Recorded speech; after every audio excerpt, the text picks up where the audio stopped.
Welcome to my kitchen, where today we are making one of my all-time favorites, Almond Roca. This delicious candy is the perfect combination of buttery toffee, crunchy almonds, and rich chocolate. It's a classic treat that's perfect for any occasion, whether you're looking for a sweet snack or a homemade gift for someone special. In this video, I'll show you step by step how to make Almond Roca, so grab your aprons and let's get started. The most important tool we will need is a candy thermometer, and this is used to ensure that the sugary syrup reaches the correct temperature for the candy to set properly and achieve perfect results every time. Before we begin with our recipe, toast about 3/4 cup of sliced almonds without the peel and 3/4 cups of sliced almonds with the peel. In a deep base pot over high heat, melt 375 grams of butter, and then add in 1.5 cups of granulated sugar.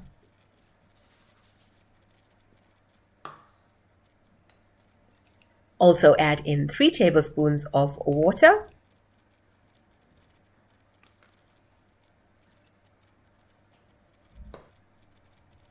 and then 1.5 tablespoons of liquid glucose. What is liquid glucose?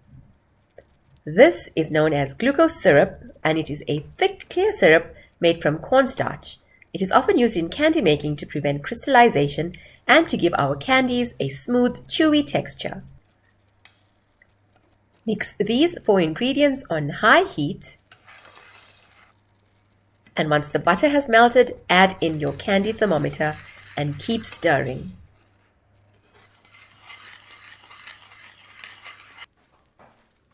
This procedure usually takes about 15 to 20 minutes, so have lots of patience when making this recipe. The reason we keep stirring is to avoid the ingredients from burning, and it is also helpful to use a good quality stainless steel pot when making this sweet.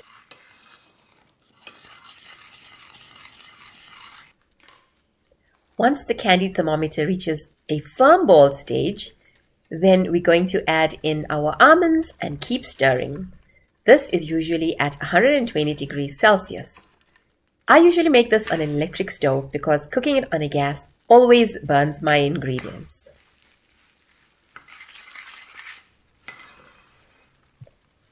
Once you add in your almonds, don't forget to lower the heat.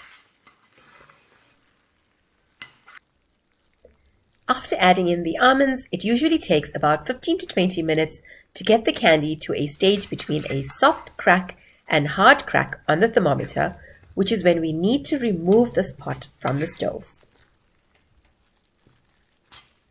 Always monitor your thermometer. The stage we need to reach is between soft crack and hard crack. Once the desired stage is reached, grease a stainless steel tray and then pour the entire mixture onto the tray, and try hard not to burn your hands. And this already looks so rich and so delicious.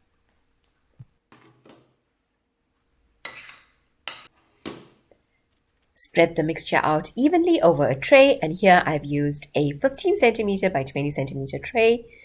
At this stage, you can place it in the refrigerator and eat as is, or you can also sprinkle some grated chocolate over the candy, and this will instantly melt because of the hot candy below it.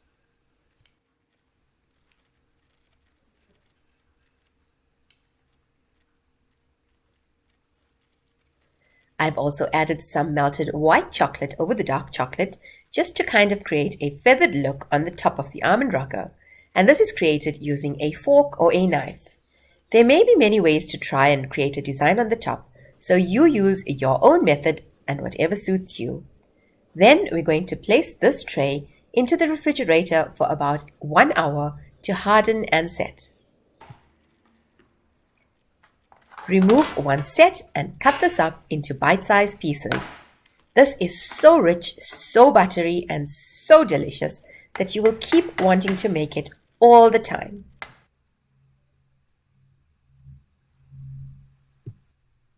I hope you're going to enjoy this as much as I do. Enjoy making it, and catch you in the next vlog. Don't forget to connect with me on my social media platforms.